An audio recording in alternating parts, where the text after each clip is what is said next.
Hola Eli, ¿cómo estás? Hola, Lupita. Hace mucho que no te veía. Sí, ¿verdad? Sí. Oye, Cuéntame. ¿sigues dedicándote a lo de los créditos hipotecarios? Sí, ¿en qué te puedo ayudar, Ah, Lupita? bueno. Oye, fíjate que mi pareja, bueno, yo quiero sacar un crédito hipotecario, ¿no? Ujú.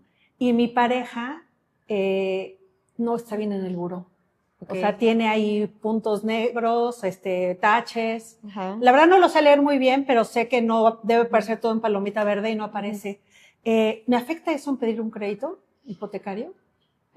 Mira, pues ahí lo que nosotros recomendamos es que si estás casada en sociedad conyugal, pues sí que mejore el buró de crédito tu esposo, ¿no? Para que no te afecte, pues al pedir el crédito.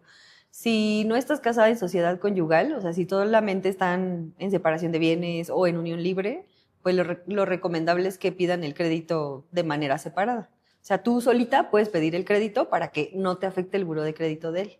Ah, Ujú. ok. Entonces, creo que ya me contestaste, pero ¿qué es mejor? ¿Pedirlo en pareja o pedirlo yo sola? Si él estuviera bien en el buró, ¿cómo funcionaría? ¿Qué me recomiendas? ¿Qué es lo mejor? Mira, siempre recomendamos que sea solo, porque cuando es en parejas, Lupita, o sea, ahí lo que pasa es que comprometen los ingresos de los dos, ¿no? O sea, cuando piden el crédito juntos, le van a considerar el ingreso a los dos. Entonces, si más adelante alguno de los dos quiere sacar un crédito para otra cosa, un carro, un préstamo personal, lo que sea, pues van a tener ocupada esa capacidad de pago. Ah, ok. Entonces, si tú solita puedes sacar el crédito o él solito puede sacar el crédito, pues no utilicen el buró de los dos, ¿no? Ahí lo recomendable es eso. Ahora, si apenas le da el ingreso a los dos para que saquen el crédito para la casa que están buscando, pues ahí sí, obvio, recomendamos que junten sus ingresos para que los dos tomen el crédito. Ajá. Pero sí es importante que los dos estén bien en buró de crédito. Ah, ok. Y bueno, pensando un poco más en a futuro, ¿qué tendría que hacer mi pareja para mejorar realmente ese buró? Porque sabemos que hoy lo tiene mal, pero ¿qué es lo que podríamos hacer para que mejore su buró, mi pareja? Mira, ahí lo que recomendamos es que se ponga al corriente con las deudas que tenga, o sea, si tiene atrasos, que las ponga al corriente, ¿no? Que no tome ninguna quita con los créditos. O sea, si le ofrecen pagar un crédito con un monto menor, que no lo tome, porque eso es una quita y eso no se borra de buró de crédito y eso le va a afectar. O sea, los bancos no le van a dar un crédito si tiene una quita. Ahora, si ya tomó una quita en algún momento o tiene una deuda así como un acuerdo, tiene que liquidar esa deuda con la institución con la que tomó esa quita. Y no te borran de inmediato de buró de crédito. Hay que esperar a que se actualice ese buró de crédito y ya que esté limpio, pedir ahora sí un crédito para él o juntarlos. ¿Y sabes cuánto tiempo se tarda en que, suponiendo que él ya se pone al corriente, cuánto tiempo se tarda en que ya se vea limpio? El buró de crédito actualiza una vez al mes. Entonces, si él liquidara la deuda en este momento y pone sus cuentas al corriente, tiene que esperar al siguiente mes para que buró de crédito le actualice su buró de crédito, ¿no? El reporte. Okay. Otra cosa que también es importante es en sus tarjetas de crédito y créditos en general, no utilizar en las tarjetas, por ejemplo, el 50% de la capacidad de la tarjeta. Siempre tenerlas por debajo del 50%, porque eso también lo consideran los bancos, ¿no? O sea, que tenga un buen historial crediticio, o sea, que no esté al tope con sus tarjetas, que nunca tenga atrasos, etcétera. Y eso significa también, obviamente, que no esté tan endeudado, pero en el caso de las tarjetas de crédito, ¿con que pague el mínimo es suficiente? ¿O tú qué recomiendas en este caso? Pues siempre se recomienda que pague más del mínimo, obviamente para que no le genere intereses, ¿no? Porque eso se le va sumando a su deuda. Entonces, pues sí estar al corriente, no tener atrasos, no endeudarse más de lo que necesita. Esa es la recomendación. Ah, muy bien. Oye, otra pregunta. Fíjate que no es mi caso, pero tengo una amiga que ella realmente gana poquito, ¿no? ¿Cómo puedo saber cuánto es lo que ella puede ganar? ¿Cuánto es lo que ella puede saber cuánto puede pagar de mensualidad si gana poco? O sea, ¿cómo sería? Okay. ¿Cómo podría saberlo ella? ¿Cálculo? Ajá. Siempre de lo que ganes neto mensualmente, hay que considerar solamente el 50% para tu capacidad de endeudamiento.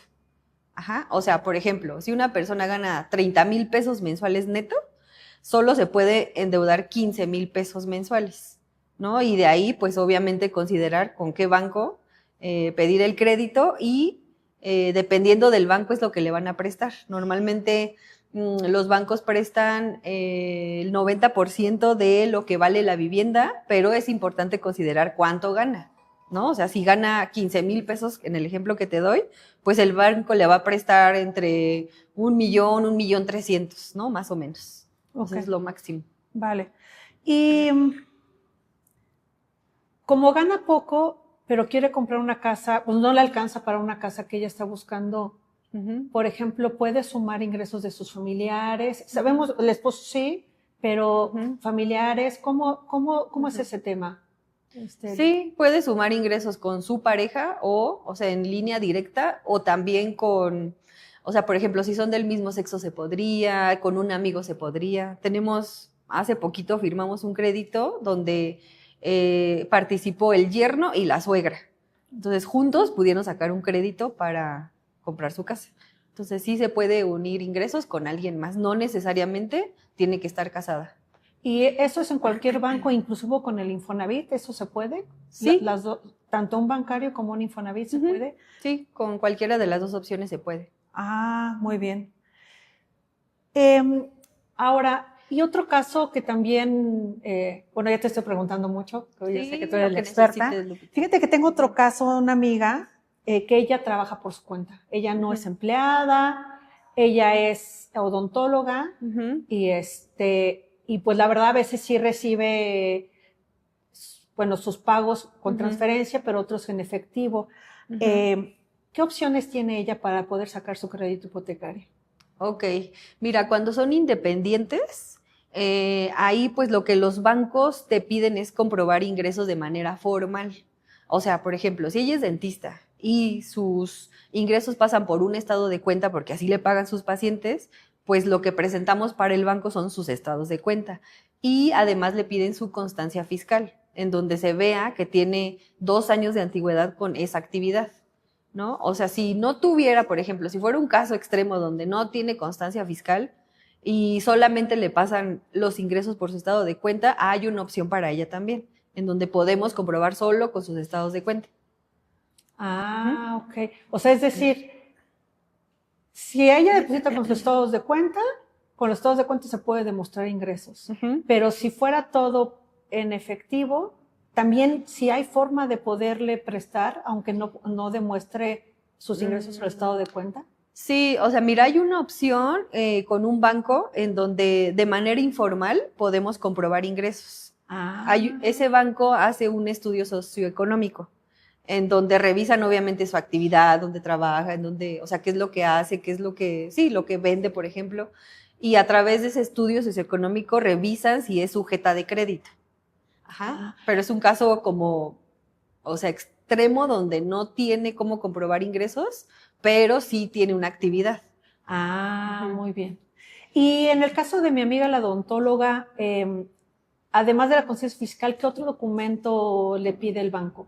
Ok, adicional a sus generales que todos los bancos piden, que son su INE, comprobante de domicilio, acta de nacimiento, acta de matrimonio en caso de, le piden sus 6 estados de cuenta en donde pasen sus ingresos como odontóloga y la constancia fiscal que te comento con antigüedad mínima de 2 años. Vale, muy bien. Fíjate que tengo mi sobrino recién entró a trabajar. Él trabaja en una empresa, le pagan su nómina y la verdad le va muy bien. Él tiene 25 años. Él puede pedir su crédito, tiene 3 meses trabajando en la empresa. Él ya es sujeto de crédito, ya puede pedir su crédito para comprar su casa, porque él sí tiene un ahorrado, pero no le alcanza. Entonces quería pedir un crédito. ¿Es viable que los bancos le presten? Sí es viable, o sea, ahí, por ejemplo, por la edad no hay problema. Hay bancos que nos lo aceptan con 25 años de edad. Ahí sí tiene cómo comprobar ingresos, 3 meses me comentas, nada más hay que justificar al banco una antigüedad mínima de 6 meses en su empleo formal. Entonces, pues podemos obviamente ir revisando cómo comprueba sus ingresos, ver sus nóminas, etcétera, pero sí es importante que con los bancos compruebe esa antigüedad de 6 meses. Mínimo 6 meses. Entonces Mínimo le 6 faltarían meses. 3 meses porque tiene 3 Ajá. meses de empresa. Sí. Entonces, que se acerque de una vez para ir revisando. Que vayamos revisando, que le vayamos explicando con qué banco se puede, qué requisitos necesita y también que veamos la capacidad de pago.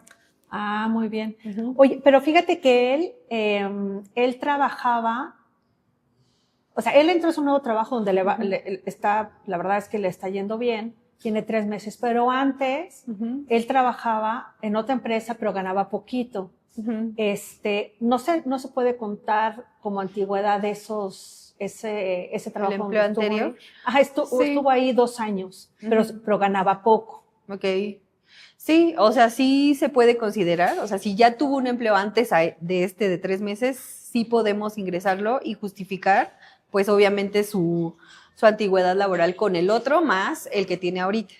Y sobre los ingresos, al final el banco le va a tomar un promedio de sus últimas nóminas de 2 meses. Ah, okay. Ajá. Él dejó su trabajo, o sea, el que entró tiene 3 meses y el anterior tuvo como 2 meses que no tuvo trabajo. ¿No hay ningún problema? Pues el banco nada más revisa que no haya una laguna laboral de máximo 60 días. Ah, okay. Si hay más de 60 días entre un empleo y otro, ahí sí hay que volver a hacer un historial de 6 meses en el empleo actual para que le puedan considerar el ingreso. Ah, entonces que revise bien cuándo fue la última fecha que trabajó en el empleo anterior. Sí. Y cuántos son nuevos. Si no pasó de 60 días, entonces sí le pueden dar ahorita empezar su proceso de su crédito. Exacto. Ah, muy bien. Y bueno, pues igual, si él recién terminó la carrera, no hay ningún problema, ¿verdad? Porque él trabajaba en su empleo anterior, pero trabajaba y estudiaba. Entonces no hay ningún problema. No. Porque ella no, porque esté estudiando o terminando de estudiar, no hay ningún problema. O sea, más bien los bancos lo que piden es justificar un empleo formal, justo, y que tenga cómo comprobar ingresos. Ah, y pues que la capacidad de pago le dé para el crédito que necesita. Ok, entiendo. Bueno, y fíjate que fui a un desayuno la semana pasada y una mamá de una compañera de mi hija, ella tiene una constructora, ella es socia de su empresa, ¿no? Bueno, eso es su esposo y ella son los socios, los dueños de la empresa. Y me preguntaba que ella quiere sacar un crédito hipotecario, pero ella como persona física, es decir, ella no de la empresa, sino ella y su esposo quieren sacar un crédito hipotecario.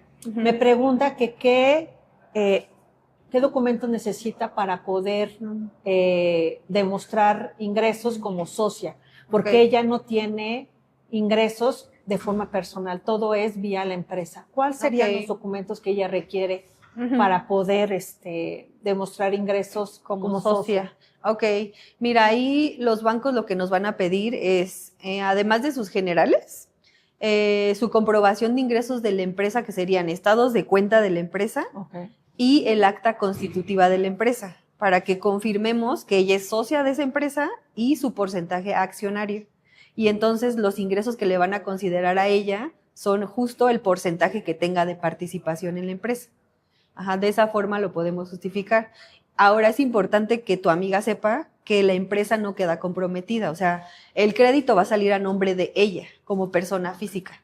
O sea, se le va a dar a ella el préstamo y pues nada más considerar también que le van a revisar buró de crédito a ella y a la empresa también, porque los ingresos vienen de parte de la empresa como socia.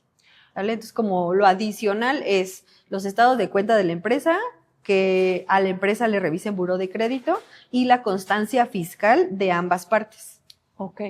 Oye, ¿y es necesario presentar la declaración anual? Porque fíjate que me contaba que este año no tuvieron muchos beneficios este año la empresa. ¿Le piden la declaración anual de la empresa o solo con los estados de cuenta y su buró es suficiente? Es suficiente con su constancia y sus estados de cuenta, no es obligatorio presentar declaración anual. O sea, si ella comprueba que es socia y presentamos estos documentos de acta constitutiva, estados de cuenta, la constancia, con eso es suficiente. Ahora, hay una manera de comprobar ingresos también con los bancos con la declaración anual. Ajá, o sea, también hay forma. Ahí los bancos consideran todo el ingreso declarado anual y lo dividen mensualmente. Entonces, a veces hasta salen beneficiados con eso porque es más alto ese ingreso, les toman, por ejemplo, a las personas les toman que los aguinaldos, que los bonos, que la prima vacacional, todo eso se suma y se hace un promedio anual y se divide por mes. Y ese es el promedio mensual que le toman los bancos. Entonces me quieres decir que, por ejemplo, si yo soy empleada y mis ingresos en mi nómina son de 3 pesos, si yo presento la declaración, me toman en cuenta el aguinaldo y todo lo adicional, inclusive los bonos que me pueden dar. Sí, y exacto. eso me incrementa el monto de que yo puedo demostrar y por lo tanto podría ser sujeta de un crédito mayor. Más alto, exacto. Sí. ¿También las personas físicas? Sí, también las personas físicas pueden presentar declaración anual. Muy bien. Muy interesante, porque eso sí no lo conocía. Pensaba que solamente era para personas morales, o sea, para empresas. Sí. Muy bien. Y otra cosa, bueno, esto ya es cambiando de tema. Fíjate que una compañera, su papá es pensionado, ¿no? Tiene 65 años y ya está pensionado. Okay. Y se quiere venir a vivir aquí a Querétaro. Ajá. Pero su casa está en la Ciudad de México y no quiere rentar. Okay. ¿Es sujeto de crédito un pensionado? Sí. Con esa edad. Sí, o sea, ahí más bien vamos a revisar qué banco aceptaría primero por la edad, ¿no? Porque hay bancos que sí te limitan dependiendo de la edad que tengas, ¿no? Porque hay bancos que te dicen, ok, no importa tu edad, pero sí importa la suma de tu edad más el plazo del crédito.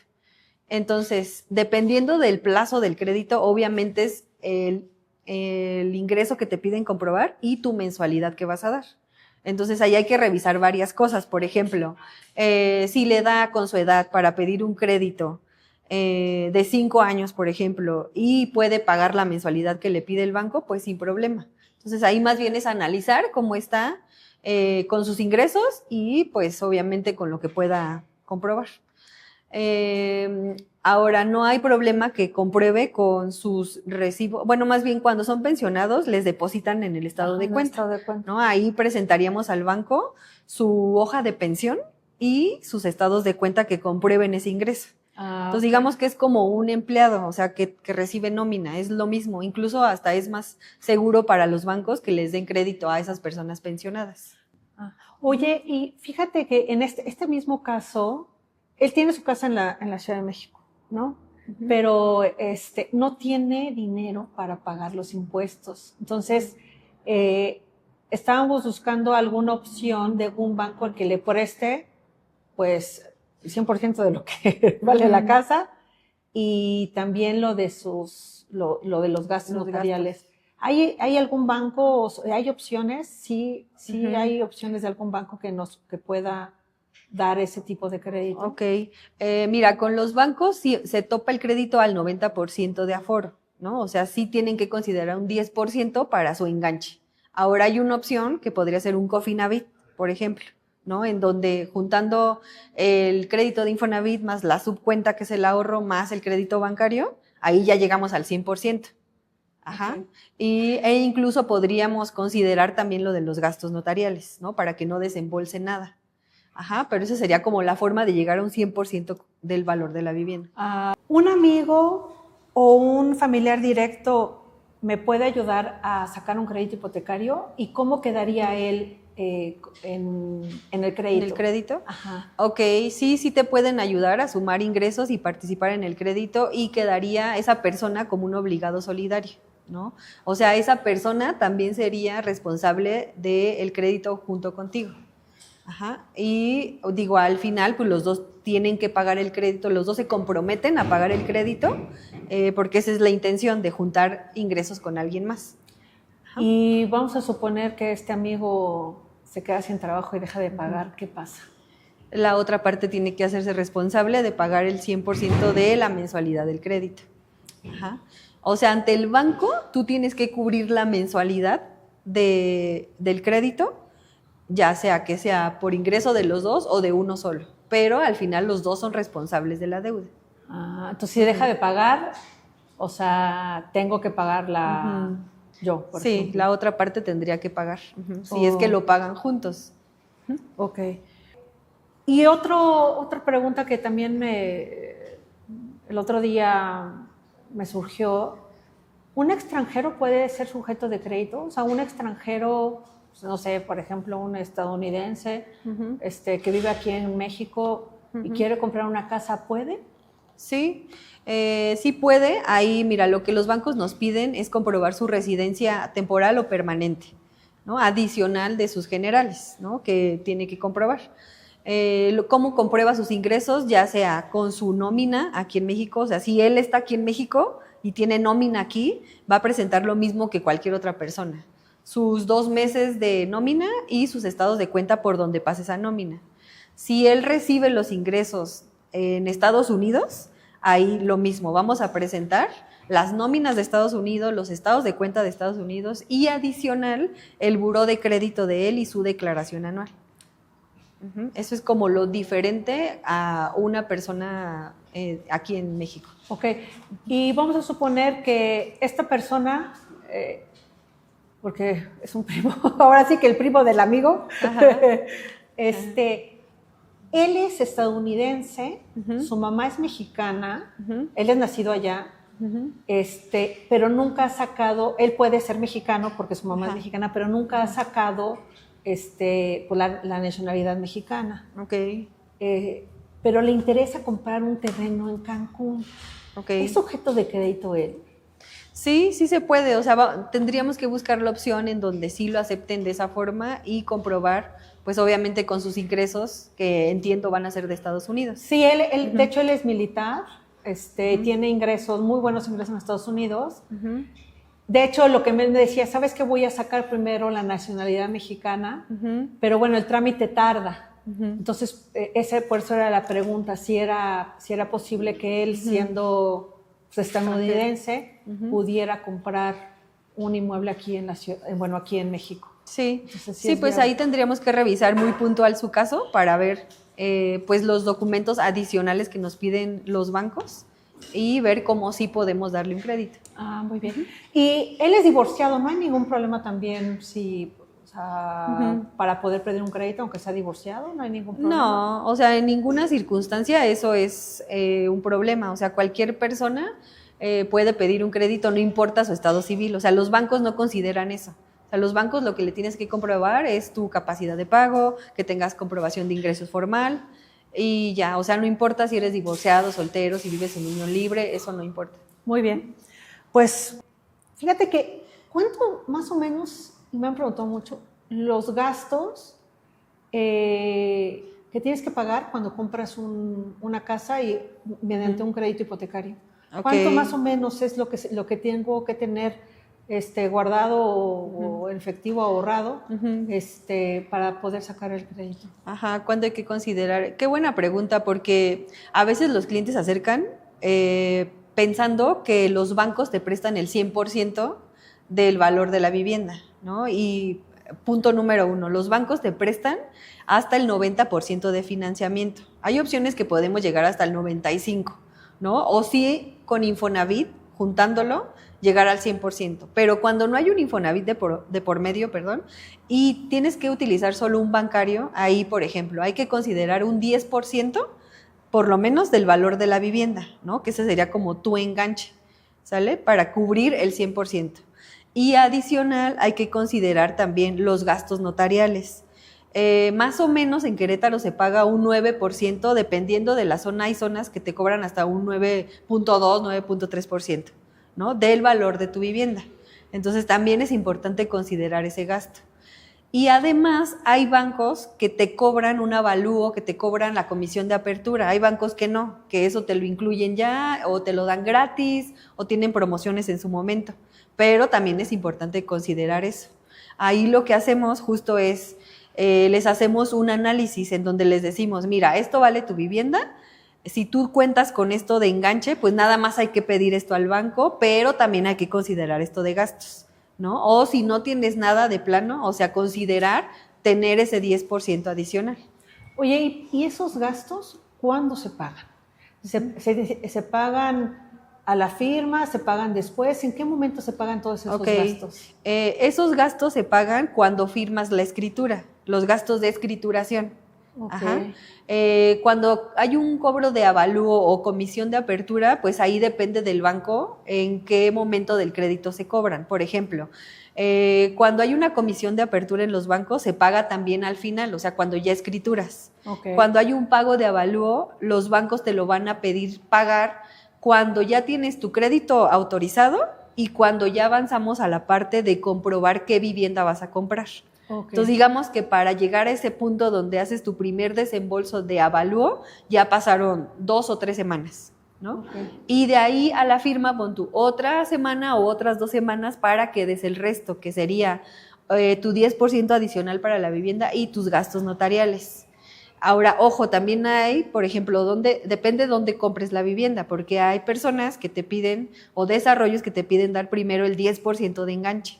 Entonces, ese gasto lo vas a hacer al inicio, antes de pedir el crédito o a la par del crédito, ¿no? Si tú ya sabes que si eres sujeto de crédito, el desarrollo te dice, ok, dame el 10% para apartar y ahora sí iniciamos el proceso con el banco.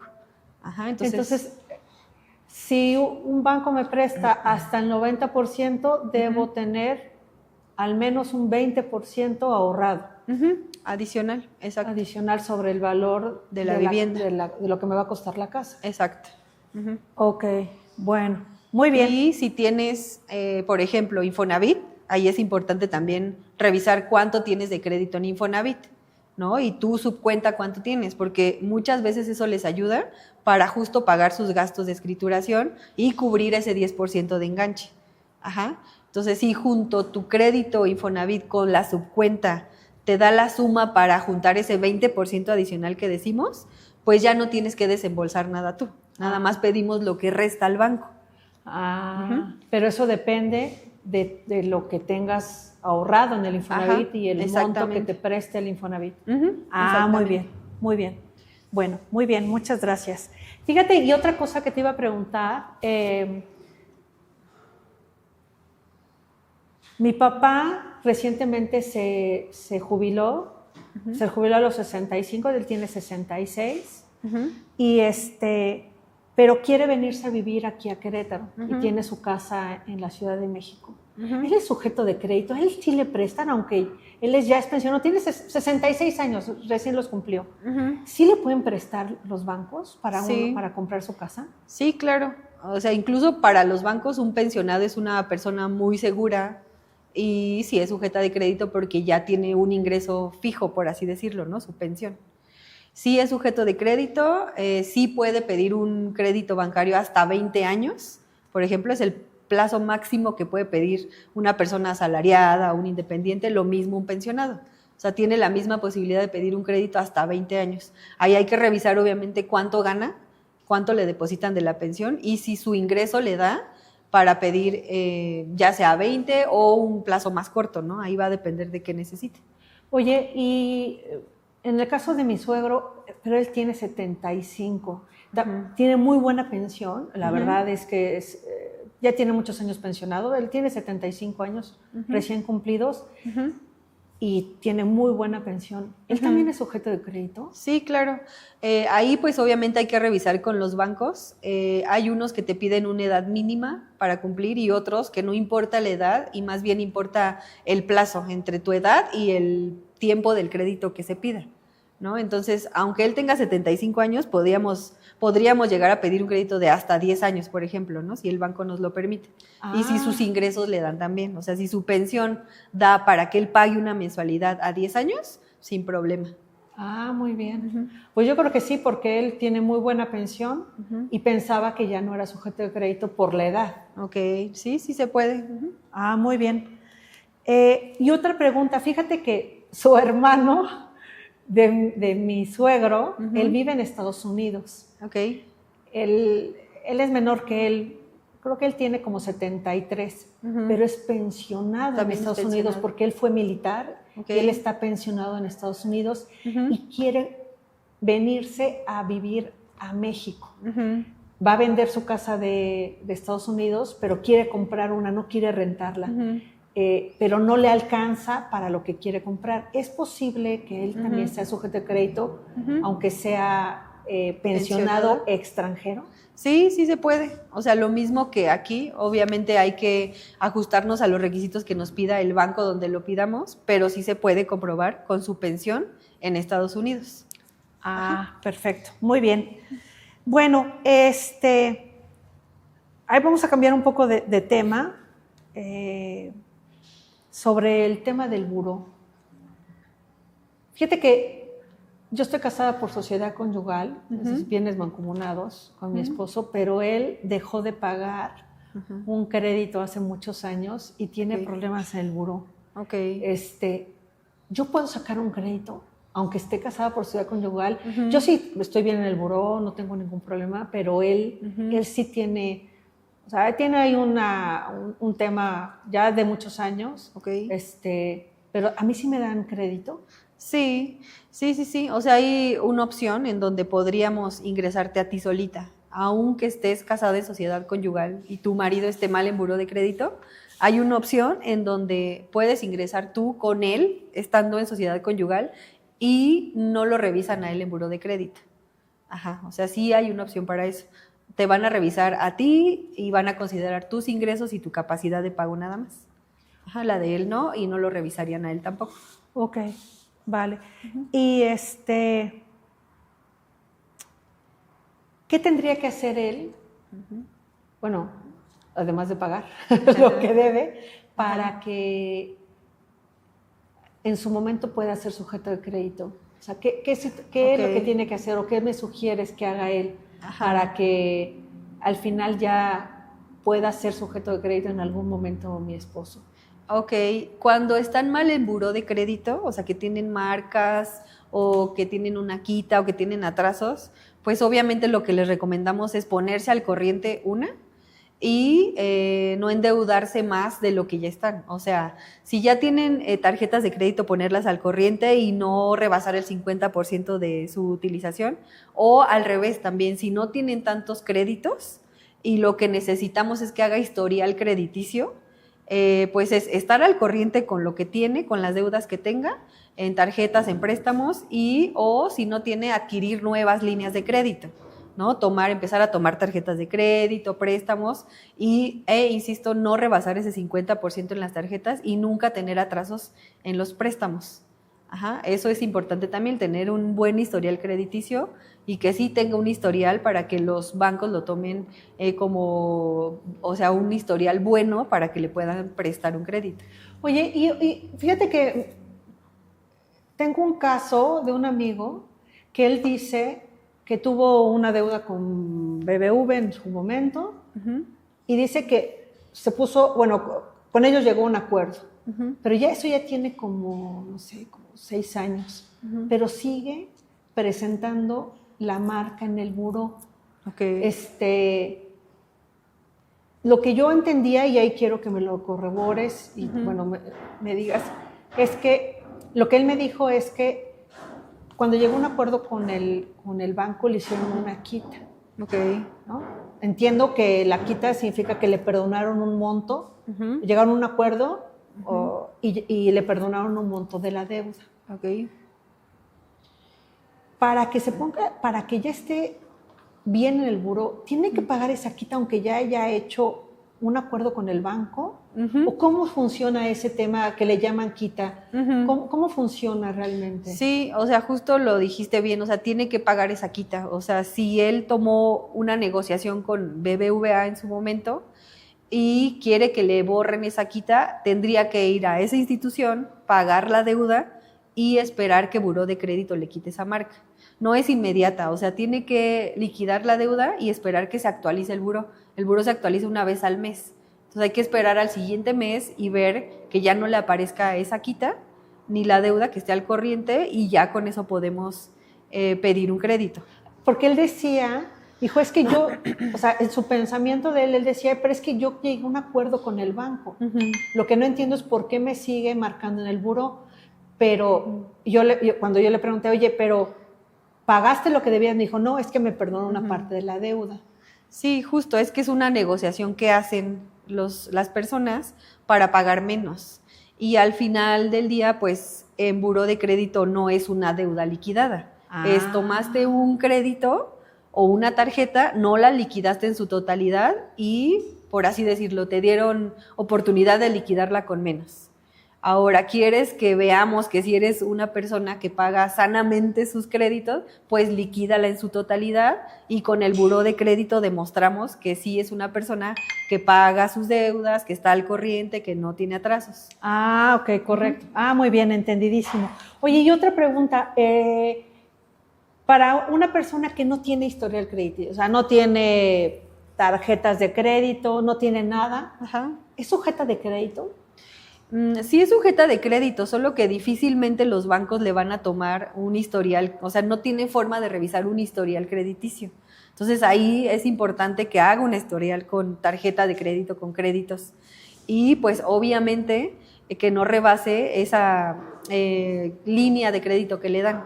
Pero ¿qué me sugieres que haga él? O sea, ¿qué tendría que hacer para hacer historial? O sea, ¿qué pasos? ¿O qué me sugieres? Pues que empiece a tomar tarjetas de crédito que le ofrezcan o líneas de crédito.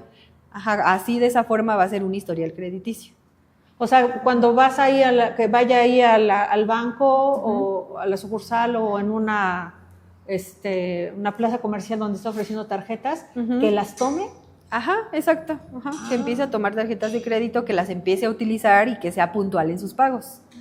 Que no rebase el 50% de la línea que le dan y que nunca tenga atrasos.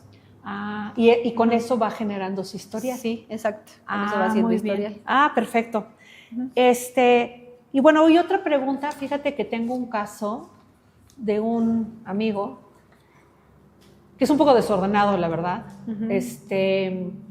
Tiene la deuda de su coche, ¿no? Tiene un crédito que sacó el coche con un crédito, de ahí de la misma... Financiado. Financiado, de la misma armadora. Ahí sacó el crédito. Luego tiene tarjetas de crédito que no paga el total. Todo está al corriente, ¿eh? O sea, no tiene atrasos.